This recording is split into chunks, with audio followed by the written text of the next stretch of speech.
নমস্কার বন্ধুরা, শিউলি রান্নাঘরে আবার একটা নতুন পর্ব দেখার জন্য আমন্ত্রণ রইল। আজকে আমি শুকনো পুলি পিঠা বানিয়ে আপনাদের সাথে শেয়ার করব। এখানে আমি পুর হিসেবে ব্যবহার করব নারকেল কোড়া। এটি খেতে খুবই সুন্দর লাগে। বাড়িতে একবার হলেও বানিয়ে খেয়ে দেখবেন কতটা টেস্টি লাগে। বাচ্চা থেকে বড়দের সকলেরই পছন্দ হবে। তাহলে বন্ধুরা চলুন আমি শুকনো পিঠেগুলো কি করে বানাই আপনারা দেখে নিন। তার জন্য আমি এখানে নিয়েছি প্রথমে নারকেল কুড়াটা আমি চিনি দিয়ে একটু ভাজা ভাজা করে নিয়েছি। আর এখানে আমি চালের গুঁড়ো নিয়েছি, আর আগে থেকে আমি জলটা দিয়ে দিয়েছিলাম। এইবার চালের গুঁড়ির মধ্যে পরিমাণ মতো একটু লবণ মিশিয়ে দিলাম। এইবার অল্প অল্প জল দিয়ে একটা ড্রো বানিয়ে নেব।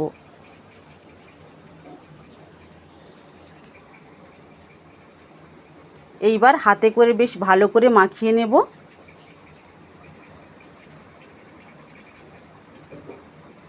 আমার ডোটা প্রায় রেডি হয়ে গেল একদম। এইবার এখান থেকে ছোট ছোট লেচির আকারে নিয়ে আমি এক একটা করে পিঠে বানিয়ে নেব। একটা পিঠা বানিয়ে আপনাদেরকে দেখাচ্ছি।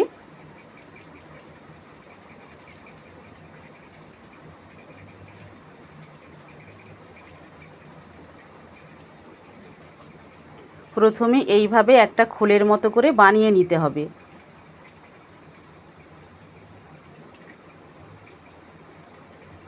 খোলটা আমার রেডি হয়ে গিয়েছে, আমরা এখানে এটাকে খলি বলি। এইবার এর মধ্যে একটু পুর দিয়ে দেব, যেটা আমি নারকেলটা আগে থেকে নারকেল আর চিনি ভাজা ভাজা করে রেখেছিলাম।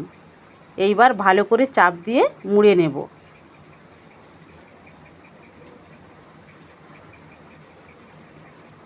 আমার একটা পিঠে রেডি হয়ে গেল। পরেরগুলো আমি এইভাবেই বানাবো।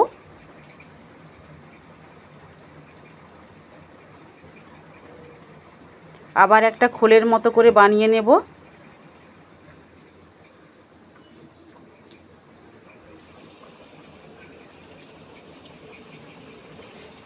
এইভাবে খোলটা করলে এর মধ্যে পুরটা একটু বেশি পরিমাণে দেওয়া যাবে এবং খাওয়ার সময় খুব ভালো লাগবে খেতে।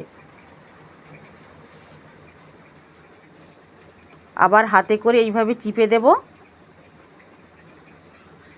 দু হাতে করে ধরে মুড়ে দিলাম।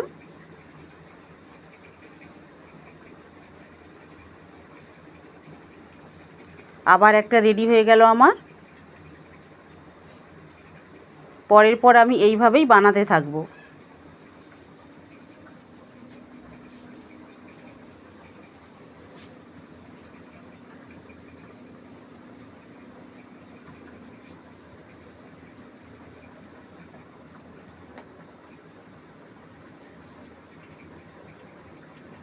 প্রত্যেকটা পিঠেই খুব সুন্দর হচ্ছে, একটার গাও ফেটে যায়নি। দেখুন বন্ধুরা,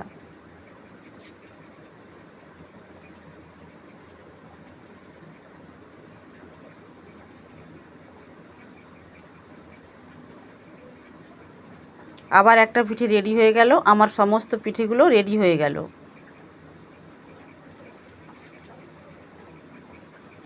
এইবার আমি একটা ঝাড়া হাঁড়ি নিয়েছি। আমাদের এখানে এইটাকে আমরা ঝাড়া হাঁড়ি বলে থাকি।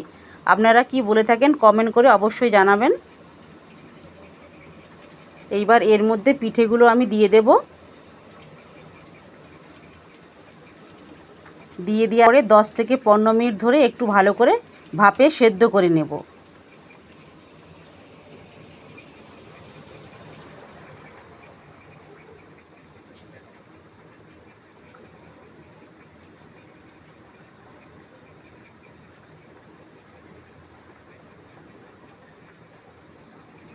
ঢাকনাটা দিয়ে দিলাম।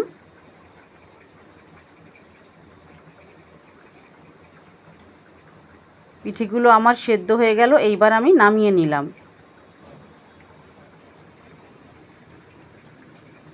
দেখুন বন্ধুরা, একটার গায়ে একটা পিঠেও লেগে যায়নি এবং একটা পিঠেও ভেঙে যায়নি। সমস্ত পিঠেগুলোই গোটা গোটা হয়েছে। তাহলে বন্ধুরা, আমার শুকনো পিঠে বানানো একদম রেডি হয়ে গেল। বাড়িতে একবার হলেও বানিয়ে খেয়ে দেখবেন, দেখবেন কতটা টেস্টি লাগবে। বাচ্চারাও খেতে খুব পছন্দ করবে। বন্ধুরা, এই রেসিপিটা যদি আপনাদের ভালো লেগে থাকে তাহলে প্রচুর প্রচুর লাইক, শেয়ার ও কমেন্ট করবেন এবং সাবস্ক্রাইব করে আমার পাশে থাকবেন। সবাই ভালো থাকবেন, সুস্থ থাকবেন। দেখা হবে আবার পরের ভিডিওতে। নমস্কার।